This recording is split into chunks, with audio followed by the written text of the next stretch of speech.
Bismillahirrahmanirrahim. Assalamualaikum warahmatullahi wabarakatuh.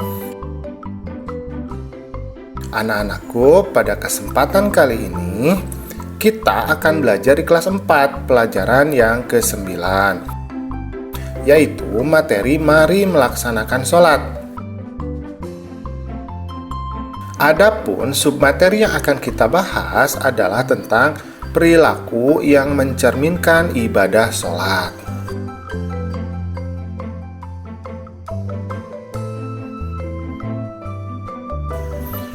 Nah, tetapi sebelumnya bagi kamu yang belum subscribe, silahkan subscribe dulu ya. Pencet tombol like dan share channel Guru Cerdas.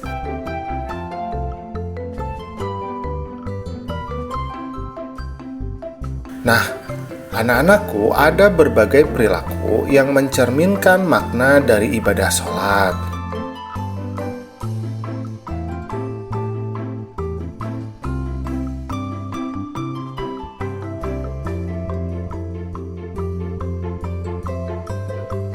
Yang pertama, kita akan membahas mengenai kebajikan terhadap sesama.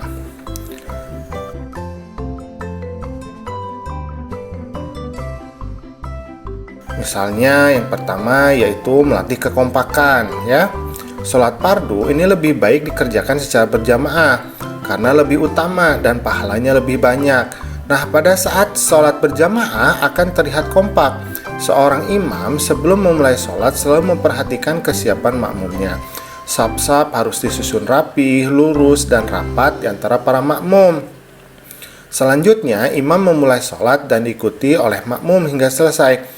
Gerakan sholat imam dan makmum ini selalu kompak. Nah, kekompakan sholat tersebut ini dapat dijadikan teladan, misalnya kekompakan dalam kerja bakti untuk membersihkan sekolah. Nah, semua orang harus saling bahu-membahu agar tugas kerja bakti ini selesai dengan baik. Kemudian, mematuhi perintah ketua kelompok. Dalam sholat berjamaah, imam selalu diikuti oleh makmumnya. Takbir, ruku, sujud, tasyahud, dan gerakan imam lainnya ini selalu dipatuhi oleh makmum.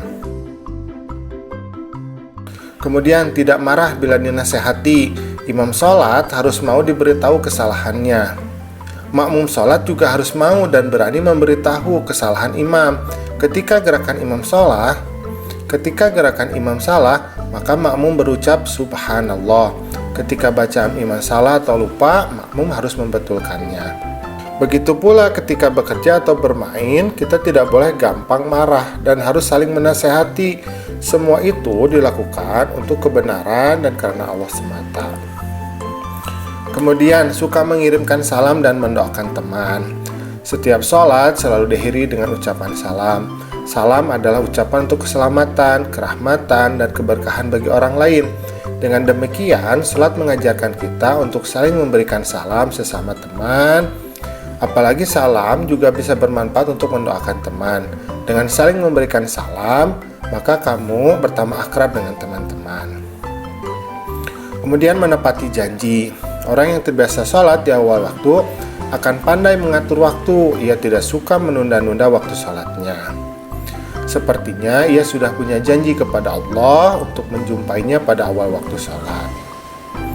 Kemudian, memupuk rasa solidaritas. Sholat diwajibkan bagi setiap muslim tanpa adanya perbedaan kaya, miskin, laki-laki, wanita, pejabat, sehat atau sakit sekalipun. Bahkan tidak ada perbedaan dalam pengkhususan saf-saf sholat di masjid. Bagi yang datang duluan boleh menempati saf-saf yang paling terdepan. Nah, kemudian yang kedua, ini kita akan berbicara tentang menghindari perilaku tercela. Misalnya, yaitu suka mengungkit-ungkit pemberian. Sholat yang khusyuk senantiasa mengajarkan keikhlasan, yaitu semua amal hanya untuk Allah. Apabila niat sudah ikhlas, maka tidak peduli dengan penilaian orang lain, tidak mengharapkan pujian atau imbalan, tidak bersedih ketika dicaci atau berkurang harta, serta tidak menyebut-nyebut sesuatu yang sudah diberikan karena dilakukan dengan ikhlas hanya karena Allah semata. Kemudian, suka meremehkan teman. Sholat mengajarkan kita mengagungkan Allah dan merendahkan diri di hadapannya.